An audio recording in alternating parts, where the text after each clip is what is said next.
Hi, I'm Manny Fitzsimmons. I'm your Washington REALTORS Legal Hotline lawyer, and today's question comes out of the mailbag. This was a really great question that I received recently regarding Form 22B.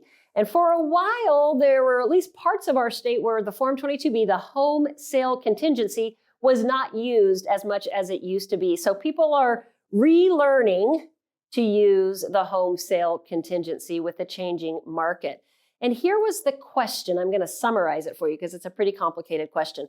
Question was this: seller agreed to sell to a buyer who included a Form 22B home sale contingency in the purchase and sale agreement.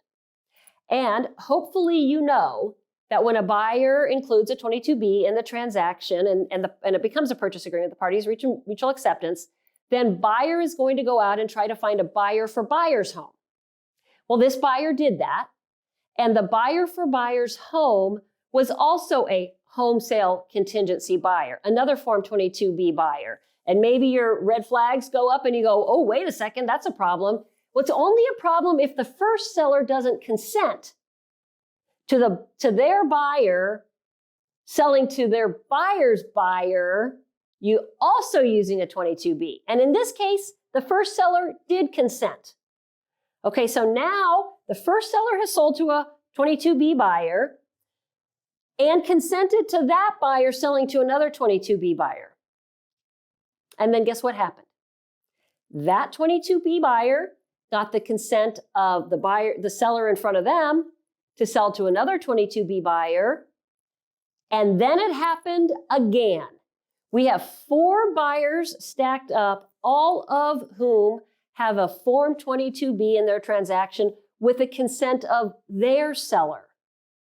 And all of a sudden, the seller and the listing broker on that first transaction, the very first seller, go, holy smokes, when is our transaction ever going to close? Because one of the hallmarks of Form 22B is that the closing date of seller's sale to buyer is established by the terms of Form 22B, and that closing date is set to be exactly 3 days following the closing of buyer's sale to buyer's buyer. 3 days following the closing of buyer's sale to buyer's buyer, the sale from seller to buyer will close. Now, imagine we've got 4 22B buyers stacked up. So all of a sudden, none of the sellers along this path can determine when their transaction will close until this final buyer has their own buyer with an established closing date. And then we can back up 3 days, giving 3 days latitude in between each of these closing dates, assuming each transaction closes.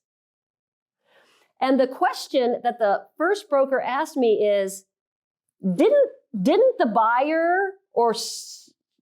buyer waive their home sale contingency by allowing this to happen? Or shouldn't there have been a mechanism for the original seller to be able to consent to all of these 22B buyers coming along behind? And the answer to those questions is no. None of the buyers/sellers in this transaction did anything contractually wrong. Each one of them is vested with authority as the seller in their own transaction to consent to their buyer selling to another 22B buyer, and each one of them consented to that. So how did original seller, lose control so badly in this scenario? This is what you need to understand. When a seller in a Form 22B transaction, so buyer is a home sale contingent buyer, when seller consents to this buyer selling to another home sale contingent buyer, seller loses control of what happens below that.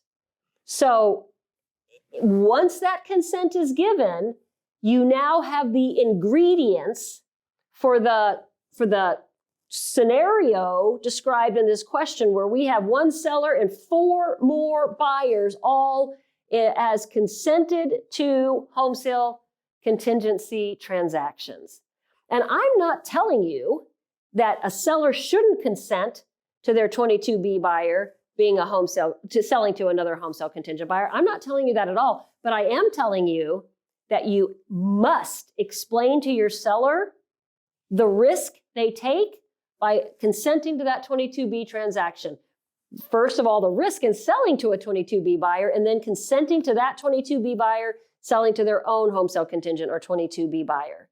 Listing brokers, make sure that you are advising your sellers of exactly what can happen when that first 22B transaction is consented to by the seller.